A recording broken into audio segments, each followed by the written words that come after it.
Hi everyone, this is Boris from Movie Messenger. I just wanted to do this short intro to say that I'm really proud of this first podcast that I did with my friend Vidhvat. And so without further ado, here is the podcast about movies and all the good stuff that we love. Okay, hi everyone, this is Boris. So this is our first podcast that I'm doing with my special guest, Vidhvat. So I don't know, I'm doing, I have a YouTube channel called Movie Messenger, so where I make videos about movies, where I talk about things that I recommend. And now we just thought, okay, let's just geek out and hang out, have drinks. Yeah. So first, Vidhvat, introduce yourself, man, and tell us what you're drinking. I'm drinking my favorite beer, Leo. No, I am a fellow geek here in Bangkok. I moved here a couple of months back. I make video games. That's my hobby turned profession. I just make mobile games here in Bangkok, and when I get free time, I geek out. Okay. Right. So you like in your company, you make games for mobile, but on your, I mean, you've been doing this since you were a kid, right? Yeah, definitely. And I go home and do it all over again. I make my own games. I have a small company, it's just a one-man team here. Come on, dude, plug it in. What's your name of your company? Quick Tequila, Quick Tequila Computer Video Games, I like to call it. And I make PC games, and I have this one game called Lovely Planet. It's like a shooter game, and it's out on Xbox and PlayStation, and you can download it. So that's what I do. I keep doing that. So your games, they can download in PlayStation platform. Sure. Is it just called PlayStation? No. There's PlayStation. You can even get it on store, right? Yeah. It's like a digital game. It's not like a hard copy. Although there was a limited edition box copy of the game. And on Steam too. Yeah, right? on Steam you can get it on Steam also. So, no, we were just because I wanted to start recording because we were in a flow of talking about movies. Films. Since I'm going to put this on a movie channel, so let's just talk about what's your favorite movie like? So I don't have a favorite movie. I just have lots of different movies that I appreciate a lot. I could talk about any one of them, and I could talk about them for hours. There's just things that some films have done, and I just go back to that and point to that film and say, that movie did that thing really well. That is why I like it, right? Off the top of my head, I could pick any, just pick any Kurosawa film, right?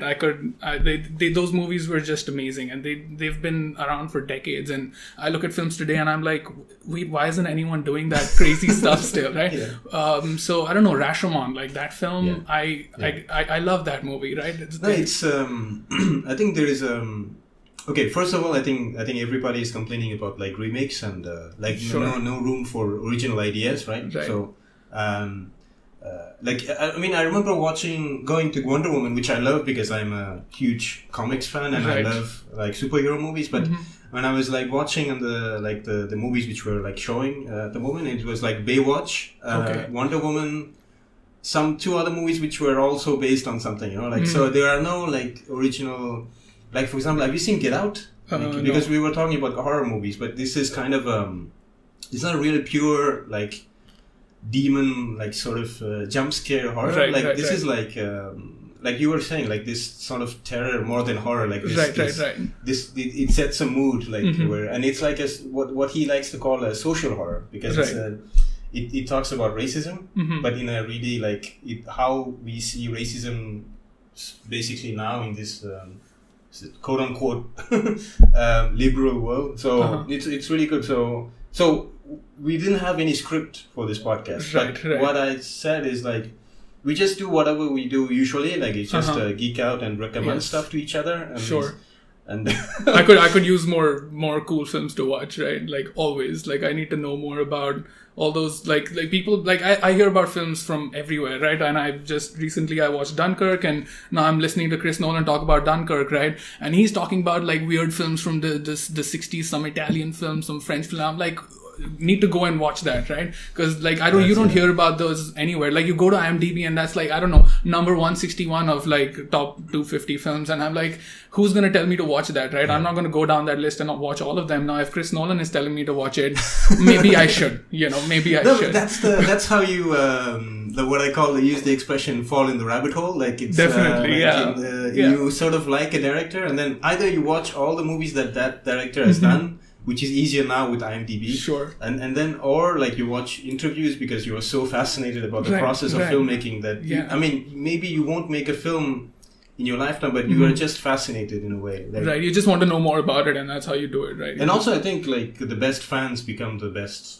like artists. I'm sure like these people gush about those movies, right? And you don't hear about them from anywhere else besides, of course, like you listen to them talk about their films and they'll say how, that part of my film was totally inspired by this thing this film did 80 years ago. For me, the big guy for me was Quentin Tarantino, because he's like an encyclopedia of like movie knowledge. So but he throws at you really sometimes brilliant film, but at the same time really campy, like really low budget. Sure. I mean, if he found really something cool, like he took away from that, then then definitely. And like there's something about talking about films, like there's something about indie films, like there's something about a guy who writes down on a paper and then just goes out and shoots with his friends, and like we were talking about this, and I was talking about a YouTube channel which I really love. It's called Patrick H. Willems. And like he makes videos about comics, about movies, and he also makes like short films with his friends, or fake trailers for movies that he had an idea for. Right. And or he does sometimes like, what if X-Men was directed by certain directors? So it kind of looks like I do that all the time. It's like even in your head you're thinking about like, what if that guy made that film, right? Like for example, what? Like absurd examples, like what if I don't know, the next Iron Man film was directed by Wes Anderson or something, right? Yeah, exactly. Like just imagine what is that? I want to see it. I want to see it right now. Symmetrical shapes in the frame. Yeah, like just really cool. Like you can take any concept and like turn it on its head, and that'll only happen if you give it to the wrong guy, if they have their take on the film. Like imagine a superhero film where they don't show the superhero. Like just imagine, like you're not going to like go to Marvel to get that, right? Yeah, talking about like weird stuff like that. Really interesting superhero films. Like I know that now, like Marvel is like dominating like the superhero. Like DC. Yeah. I mean, they got Wonder Woman right, but a lot of the other movies have mixed emotions about it. Like Man of Steel. Like I love Man of Steel. Like it's one of the. Okay. I mean, it's one of my favorite. That's just stories. You. But then Batman v Superman and Suicide Squad, like people didn't like, and. We were just, Spawn, right? I have there on my big bookshelf Spawn, which is a superhero invented by Todd McFarlane, who's a really great artist. I'm not familiar. No. And it's like more of a horror, and like when you like, and they're going to do it with a production film called Blumhouse. Blumhouse did like Split. Get Out, like have you seen Split? I've not. Yeah, okay. I've not. Split is the last movie by M. Night Shyamalan. Oh, is that so? Yeah. Oh, why have I not watched that? But this time he finally got it right, because it was really good. Like it's. Last movie I saw was, I don't know, the Happening. Was it? I don't know. Let's not talk about that. Yeah, let's not. Night Shyamalan. Yeah, no, I should see that if it's good. You got it right, you say? Yeah, no, okay. It's really good, because because they were giving him like big franchises like the Last Airbender. Which he did that. Yeah, exactly. And then how did that go? No, like people like no people hate him for that. Like no. I think he ruined it. Like to be honest, I watched it a long time ago, but I don't remember. But like I don't feel like watching it again. Like it's a really bad movie. Like it feels. I don't know. It doesn't feel. We're talking about Airbender. Yeah. Okay. And I've not seen it. So Happening, but it's Happening is sort of a weird movie. Right. I kind of like the ending because he left it open, like in Birds. Have you seen Birds from Alfred Hitchcock? A long time ago. Yeah. So it's like too young to understand. Yes. Yeah. Spoilers in Birds. Sure. So in case some people haven't watched it. Like they don't explain why these birds are acting out. Like they just leave the town or something. I don't remember. I don't remember the ending actually. So wait, and actually, without any transition, we were talking about when we were having lunch, or I was having lunch and you were watching. We were talking about Berserk, the anime. Yes, we were. Which is free on. You watched the free series on YouTube, right? I guess. I actually no. I found it somewhere on the internet. I think I didn't know it was free. It's free now. In YouTube, it's you have episodes from episode 1 to episode, I don't know. No, I wanted to watch it in Japanese, right? I don't watch the dubs. Yeah, cool. I just find it more authentic, but that's just me. Yeah, so I wanted to watch it in Japanese with English subs. No, you're right, because I mean, I do that with movies too. Like when I watch a Korean movie, which I really love, like because they make like weird stuff, like we said, or Japanese movies, and like sometimes the voice acting can ruin the performance of the actor because the voice is really important for an actor, and it's So Berserk. So what do you think about that? I'm blown away. Like I've never, like I said, I don't know if I said it on the podcast, but I've never really like stuck with an anime. Like I've not seen an anime through to completion, except of course this one. I think I saw STEINZ-GATE. My friend insisted that I watch STEINZ-GATE, so I watched STEINZ. Do you know about STEINZ-GATE? No. Yeah, I recommend it. STEINZ-GATE. How do you write it? It's Steins and then it's a semicolon gate. Yeah, and sounds German, right? Yeah, the name I guess, but it's completely Japanese. It has a long story. I'm just taking notes. Yeah, you should. I should be taking notes too. You didn't tell me to bring my notepad. No, but, I noted here. But isn't it great that all of this is being recorded so we can go back to it? Yeah, that's the whole that's point the of whole podcast. thing. Like you sort of how you say, crystallize the moment. Yeah. Pretty much. So yeah, all these anime that I hear about, that like I've always been around people who are into anime, right? Like you hang out with geeks, they tell you. Anime is really cool, and I'm like, okay, I get it, and somebody has to recommend an anime to me, right? And friends around me, they've told me you should watch this, you should watch so many, like Full Metal Alchemist, like all these, like there are all these names in my head, and I've sampled all of them. I've probably seen 5 episodes, if not 7, or just maybe 2, and I just never found that. So you didn't buy into it. Like maybe it was a long time ago, and I just wasn't in the right headspace. But like I'm watching all these Japanese films, right? I'm watching all of this work from Kurosawa, and all the other directors, right? Ozu, and I'm like, why not anime? Like I should try that too, and it just never stuck. And I just, out of nowhere, I'm watching Berserk because I got nothing better to do in my apartment. My girl is not in town or something. And oh my god, I just could not let it go. Like it was quick. It was just, it started and ended. It had everything just packed and ready for me to take in, and I really liked that about it. And actually, we were because you're kind of facing the problem that I faced for the first time. I mean, when I arrived to Bangkok 2.5 years ago.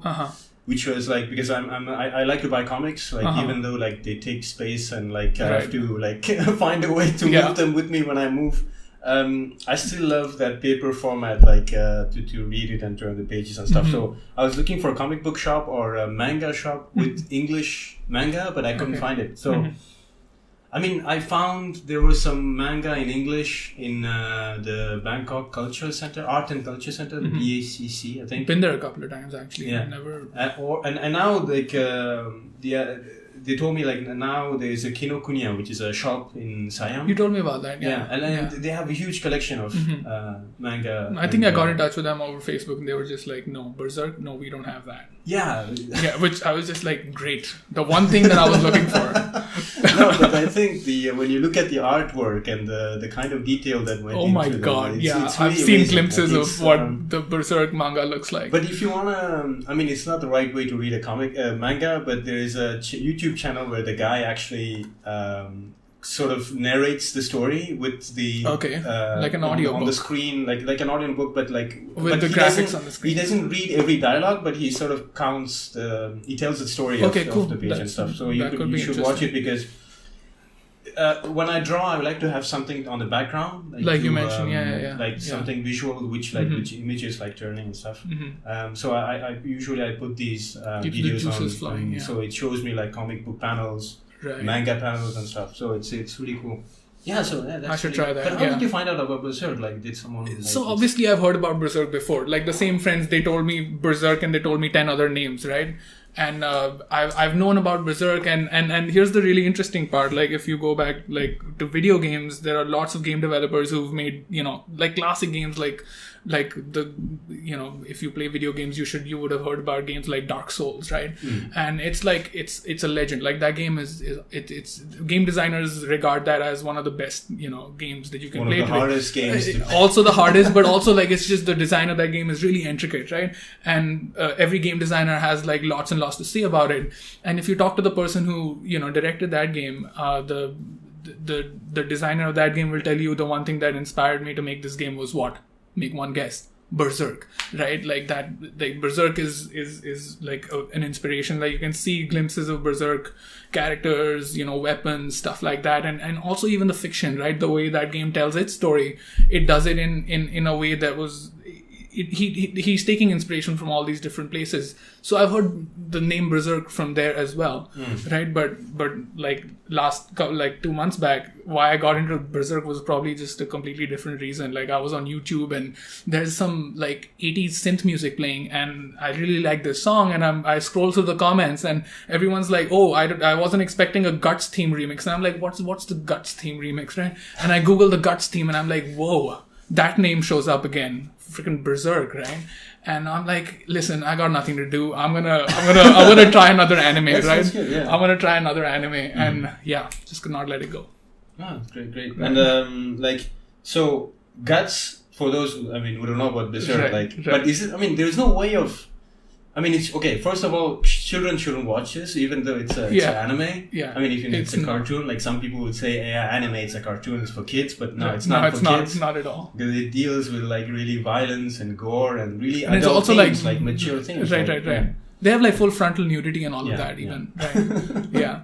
And it's. Even the first episode is like really badass. Like it begins with sort of like a western, right? With like a lone cowboy riding pretty into much town with a big sword, like it's big, which sort of a very big became sword. Like very iconic, iconic sword.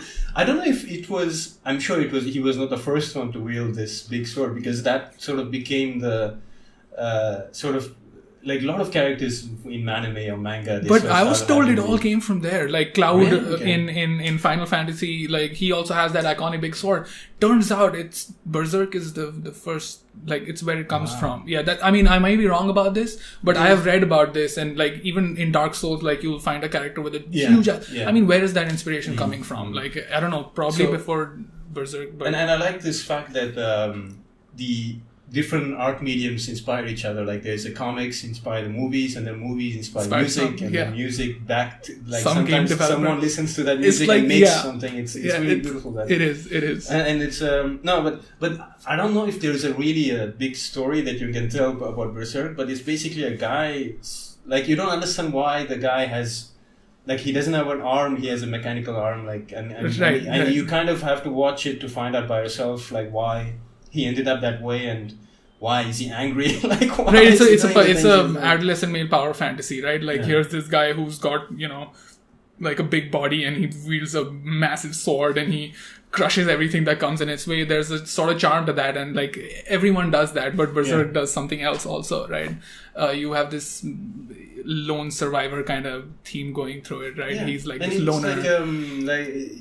We talk about violence and stuff, but I like say the characters, like we talked about the characters, like they are really well built, like well rounded, like they have beautiful character arcs, and it's I watched it in English, but I still find it enjoyable. It depends. You can read like every anime. You can go in and read about is the translation good, is the localization done properly, and if you look at that example over there, STEINZ-GATE.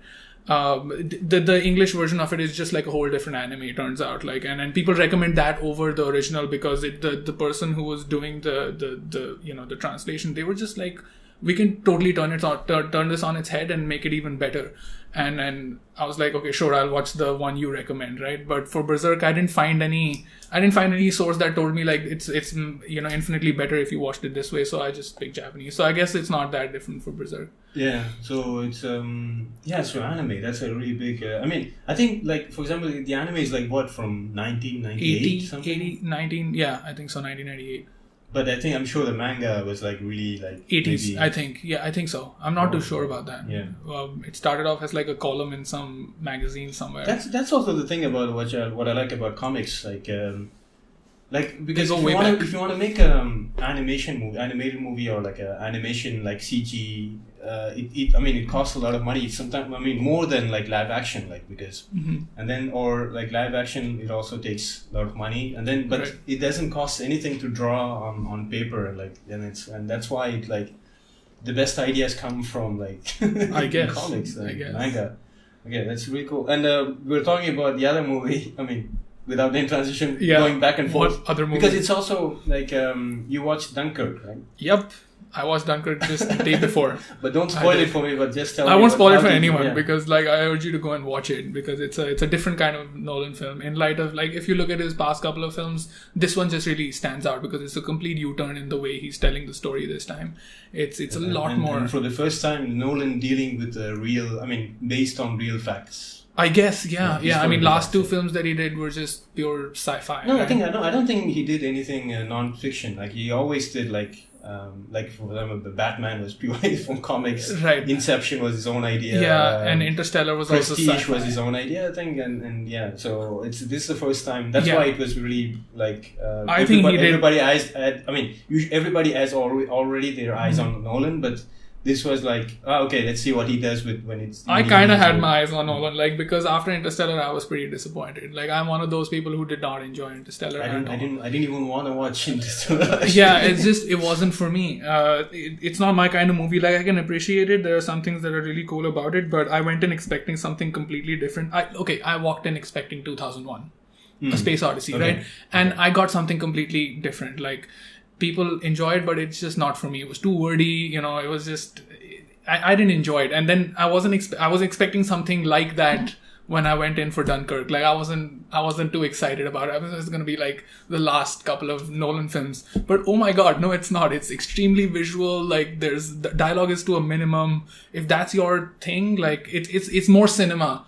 Less radio show. You know what I mean? The characters are not going to sit you down and explain to you how space-time works, right? There is no... in movie term, they call it exposition. Like I guess, yeah. And it's all told through... Like, the first 10 minutes are just golden for me. Like, it's just like if there is a character on screen and that character is talking to a different character, they'll all do it through, like, just body language. And I'm like, that's awesome, right? Because I'm looking at the film now, right? I'm taking in what the characters are doing. There's nobody's talking at me.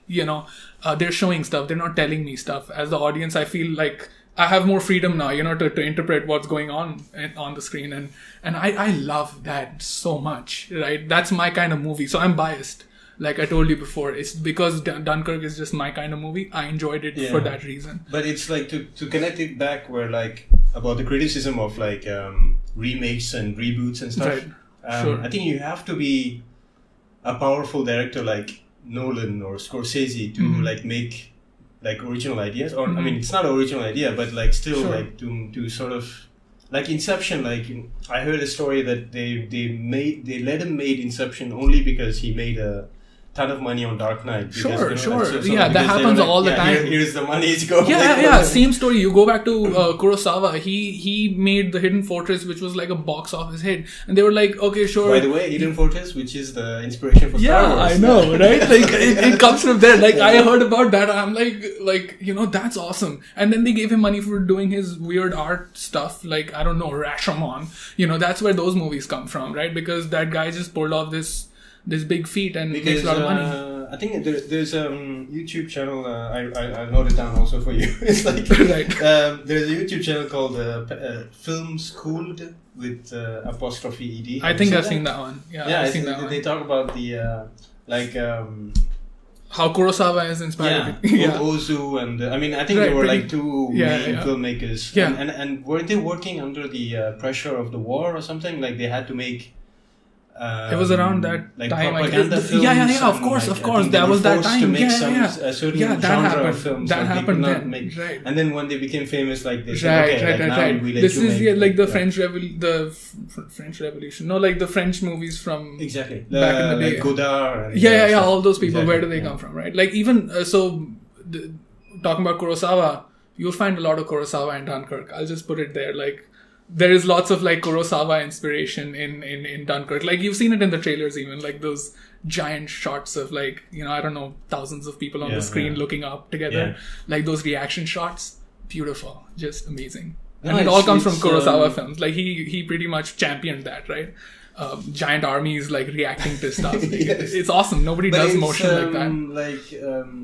A lot of times they don't get enough credit. Like, I don't know if people appreciate this. Like I've been taught about this stuff. Like I'll go online and read about how, oh look, that thing is awesome. Like I was watching the Dunkirk with a friend, and then she was just like, "Why the hell are you enjoying this so much?" I'm like, "Did you see that?" Like, people, I don't know if people appreciate that. Exactly. Right? So, okay, we should not dismiss, because we were also talking about why certain movies which are great and they have certain things, like, for example, I was just talking about, like, almost all science fiction movies start with a voiceover, like explaining, like, or a scroll, like something scrolls over the screen, like explaining something, because but when I see that, I usually immediately think that, okay, this is not the filmmaker, this is the studio, the studio or the executive saying, like, yeah, but I mean, your movie is good and all, but like, if the guy who like comes into a movie like every, I don't know, like once per year, like he's not going to be like, oh shit, like I really want to know what this filmmaker has to say. It's alright. You know, we do this in games also, and we have to do it. Like, you want to make bank on your movie, you got to explain it, you know, you got to make sense of it. But then you have Kubrick starting off 2001 A Space Odyssey with monkeys throwing, you know, bones up in the sky. Known as one of the best edits in film history. Right, yeah, when they cut to the spaceship. Exactly. Like, you know, like, you have that and then you have this. But aren't you glad that we have both of those things, right? I'm okay with your Star Wars starting with, you know, a giant sheet of text. But you give me 2001 every couple of years. But I'm a happy man. It's sort of it's democratic. Like, you should have that choice. You should give that choice. Never like let's keep a balance. You know, and the balance is healthy. Yeah, and also I like, I'm not saying that I want all the movies to be high concept and stuff. Same, but it's like, that's what I'm saying. For example, I really enjoy John Wick, which is like really, bring it on. I could watch that non-stop. Yeah, I'm not saying it's a bad movie. It's a really good movie, but it's like, it has its niche. Action, definitely, kind of action, I'm open to everything, but like, I need all of it. Right? That kind of I think we kind of lost that, and I'm really glad to see it again. It's this sort of 80s action hero, like the sort of demigod hero. We had that in Bollywood also. Like, it made a comeback. I think we still have it. We do, right? Those movies are making bank, right? Like, everyone loves that stuff. Like, talking about Indian cinema, because do we have to? I made my first. No, I mean, I've not seen a Bollywood film in like, I don't know, 3 years. No, it's like, I'm not really in tune, but like, sometimes when my WhatsApp group with my friends, like, they sort of recommend me movies, and then, I mean, I watch, especially if they recommend, because I know that my friends have a similar taste than mine. Oh, that's good, yeah. And it's, but what I was going to say is that I just did my first video about where I recommend an Indian movie, but then I didn't want to do it like separately, so I sort of made a duo, like a dual recommendations. Because playing it safe. Talking about because I remember I watched a video where they said, if you like this, you love this. You know, like that kind of discussion where we have like between friends, like, or geeks, like, they say, I really love this, and then the guy goes, if you like this, like that, you love this, and then we've done that already. Yeah, exactly. So. And I wanted to do that, but with Indian movies, because people still have that idea of. So, what recommendation did you make? What? It's but what I don't know if you know it, because it's a Tamil movie. It's called Ram. It's a psychological thriller about actually a guy. The movie starts with, like, they find him next to his mother, like, and his mother is dead, and he's like drenched in blood, and like, and then from there on the investigation starts, like, what really happened, and like, as the investigation goes on, like, different secrets from people come out, and like, it's really like, I really love the movie, and I recommended that with a movie from Bong Joon-ho, who is he did. Do you know The Host, Snowpiercer? Yeah, I know. So the director who did Snowpiercer, he I really like the director because he's like Stanley Kubrick. He can deal with different genres, but I mean, he's consistent in his quality of like direction. And like Host, for example, is a monster movie. He did Okja, which is on Netflix at the moment. Oh right, I've heard about that. Yeah, you should watch that. It's another movie which I really missed, which is a movie with animals. Because right. I don't know. Maybe there were some in the indie background, but I haven't seen in a mainstream like a movie with a dog, like, or a movie with. I remember when I was a kid, there was a movie with monkeys, and in it, like, you know, like there was like romantic comedies, you know, there was a genre which I think disappeared, sort of. Yeah. And I was really happy to see that. So I watched Mother. You should watch Mother. It's a Korean movie, but directed by Bong Joon-ho. Okay. And that Mother and Ram have sort of the same premise, where the main focus is on the relationship between the son and the mother. Mm-hmm. And in Mother, in the Korean movie, it's basically the son is accused of killing a girl, so he's arrested. So the mother does everything she can to find out what happened, to get her son out, because the police is not helping. And on Ram's side it's the mother who is killed and the son is accused, and so it's like everybody trying to figure out what happened. And it's like, so I just saw like they have kind of same tone, same kind of sensibility. Which came first? Ram came first. Oh, Ram came first. Interesting, because I know a lot of Korean films that have inspired, Hollywood films and horror films and stuff like that. Happens every time, right? And like a lot of times, like people don't say it. Like I'm really glad that you have like Nolan or like Quentin Tarantino, like who are able to take set pieces and actually tell people that, okay, this is where I take. I'm a big fan. Like I'm like you, and if you take these two people like Nolan and Quentin Tarantino, they never went to film school. Like they were not like, they just made. They films. didn't need to. Yes. And like it's, but it's no, but. Like, have you made any films, like, with your friends, or? I mean, we've talked about it so many times. Like, I mean, I don't know, back in high school, like, we wanted to just pick up a camera and do something, right? Yeah. If you talk to my friends, like, we've plotted out, like, a plan on how to, like, bring, this is so silly. Like, you know how we have things like Breaking Bad happening, right? Yeah. Just TV shows that are, like, of that breed, like, not, Saas Bahu, family drama stuff that we have in India.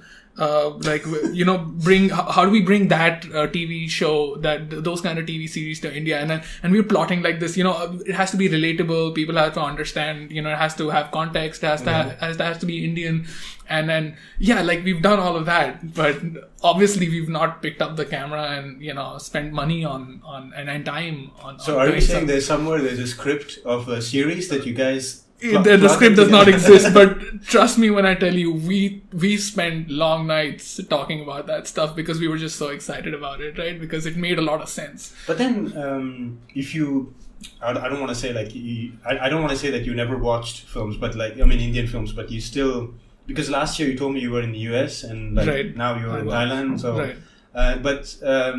So what when it comes to Indian cinema, what did you watch? Like, do you watch, like, you go to cinema, right? Or sure. Like, but there were not any series like Breaking Bad, of course. Like, of course, like, I don't know about Indian TV shows. What Indian TV shows we have, but we don't have Breaking Bad in India. Correct me if I'm wrong. We do not have Game of Thrones in India. It does not exist, right? We have Ramayana.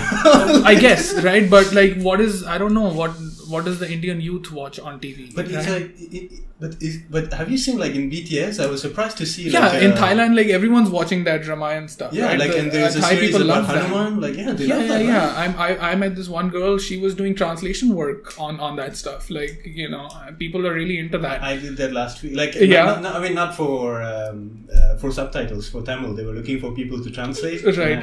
Yeah, you mentioned. Yeah. So she was doing that, and I'm just like, why do people like that so much? I guess they do. What I don't like it, right? I think it's like something different from. I guess. I think sure. Okay, I think we can talk about something else, which is like something similar, which you understand, and at the same time something new, like. Sure, it has to be relatable. We talked about Alien, like, for example. You said, did we talk about Alien, the design of the monster? Like, sure, yeah. Of course we did. It's familiar because it's sort of phallic. And right. But it's relatable, like, and then they changed that one little thing about it, and that starts to stand out, and you just go crazy, right? Exactly. Japanese horror does this. But can you elaborate? Like, why is it like? Because it's sort of. When you see it, it's like you kind of think of, okay, it's sexual, like it's clearly sexual. Right. I mean, and that scares the shit out of us, right? Like, because, so, like I told you before we started the podcast, I don't know if it was on the podcast, but we were talking about Annabelle Creations or whatever, that new film. Like, it was scary up to a point where they started to, actually make things visual, and my imagination wasn't at work anymore, right? Now, I think that's where you get your power from. Like, you want people's imagination to go to work, right? Exactly. And if a film can do that, then it's doing its job. And Alien, for example, you see the monsters in that film. someone put a lot of thought into the design, right? They thought about this, right? They show you something extremely relatable, something you know and understand, something you're familiar with. There's a comfort to be had when you can see something recognizable. It's like, you want to embrace it, metaphorically, right? But when you come close to embrace it, you start noticing things that are just, they make you uncomfortable, question your familiarity with it. But you've already hugged the thing, like you've already embraced it. And then it starts to scare you. Actually, that's where the horror comes from, right? Because you start seeing the little details, right? Yeah. It's like it brought you closer first with something that you recognize. I think that's what's going on in the person's head when they see and also something like what that. is genius about the design is done by a guy called H.R. Geiger. He's a German design artist. Of course, I've heard that name. And I also watched a video which they said it's genius because unlike other monster movies or horror movies, like you don't have a scientist explaining what the alien does. Like you just understand that the mating process, like how it. I mean, like that's genius. Like it's crazy, and it works, doesn't it? Like you just have to show people. You don't have to tell it. And if you have to tell the audience, even in video games, we have this rule: if you have to tell it, it's too complicated. It's like just get rid of it. That's I know a lot of game designers who design games like that, right? That's where I want to build, like, because you said there's a huge influence of like we're in Alien, like video games learn from movies all the time, right? Sometimes to an extent where they shouldn't, because films are different from video games. But we hold up game developers hold up movies as this one medium that really made it, right? Like it's been around for so many years. People have so much respect for it. It's just more relevant to people than video games are, which I disagree with. I mean, just go to the BTS, man. Just like there are so many people on their phones. Just what are they doing? Playing video games, right? So I feel lots of inspiration comes from film. And things like this example that you gave, Alien, like we do that in games too. You look at games like Half-Life. There's this thing called a head crab. It's like this really iconic thing. And instead of how in Half-Life is you know about it, right? Yeah. So like the thing comes on your head, and there's the scientist walking around with the head crab on his head. Like, where did we get this from? Where the hell did they get it from? So that's we do that all the time in games. We do that in games all the time. And I mean, obviously, we have Alien, the video game too, right? Which initially probably was just directly inspired by the film, and then you have new Alien games which are learning more about how they can do it better. Don't know, because we do have an age difference, but when I was young, sure. I mean, we're not used to. You're 25. I just turned 31. I was like, when talking about the Alien video game, I remember playing it. I think it was on PS1. I don't know. And we didn't have money to have like a console at home. So I don't know if you remember this in India. They had like cyber cafes where you could go play. Yeah. I mean, they still do, but like it's not like everybody has a computer at home, so they don't go to anymore. But I remember playing that, and like it was very confusing and very like at the same time scary. Games were really like in their infancy back then. Like they would just look at a movie that was famous, and somebody would drop a shitload of money on like, oh, let's turn this into a game because people have consoles at home and they're gonna pay for having that thing that they recognize, right? Alien, sure, let's make a video game, but now games have matured over the last couple of decades, right? I mean, last 2 decades, and if you play the most recent Alien video game, right, it's called Alien Isolation, I guess, I think, and you'll see how it's not doing what the film was doing. It's doing what games do better, right? It's learning how we can do better things, different things than what films do, and we can do them in video games. And they're more. It's more visual. Players have more control. It's less about showing telling the player about the alien universe and just putting them there on the spaceship and turning the lights on and off a couple of times and having a shadow walk in the distance or some guy yelling in the distance. Game developers have learned how that's cool, not what the Alien movies did, which was cool, remember, but what we can do. That kind of immersion, immersion is one word that gets thrown around a lot. Do you remember Max Payne, the first one? Oh boy, it's Max Payne. Oh my god, I still remember that there's a level where you have to follow the baby's cry. Yeah, the dream sequence. It was really disturbing. Like, you don't do that anywhere else. Like games do that. And they try to make a movie out of it. And oh boy, the Max Payne movie. Don't even get me started. That's another thing. Like between it doesn't work the other way around. Yeah, it just doesn't. But like, what is one movie based on a video game that really worked? Man, that's a good question. Like, I've heard that. Like, have you heard about the Castlevania TV series, Netflix? I'm hearing a lot of good things. It's on my list. I don't have Netflix at home, and I'm gonna change that because Castlevania, dude. Yeah, like Dracula, Castlevania, and you read about Castlevania, like the video games. They're classics, right? Like I have to refill my drink. yeah, me too. I mean, the Castlevania, like I can go on and on about Castlevania, and it was a really great video game. It was made better, you know. It was multiple iterations of that video game exist, and you take it from there into a TV show. Like you have to be smart about it, and from what I'm reading, like I think they're doing a good job of it. They're taking the horror aspect of it, like the universe of it, like Dracula. This. And is it It's originally produced by Netflix? Like, I think so. I'm not too sure about that. Because Netflix are doing a really great job in like bringing original content to... more power to them. Like if they're like giving it like... And they're producing crazy ideas, like really creative... That's awesome. Like let's have more of that.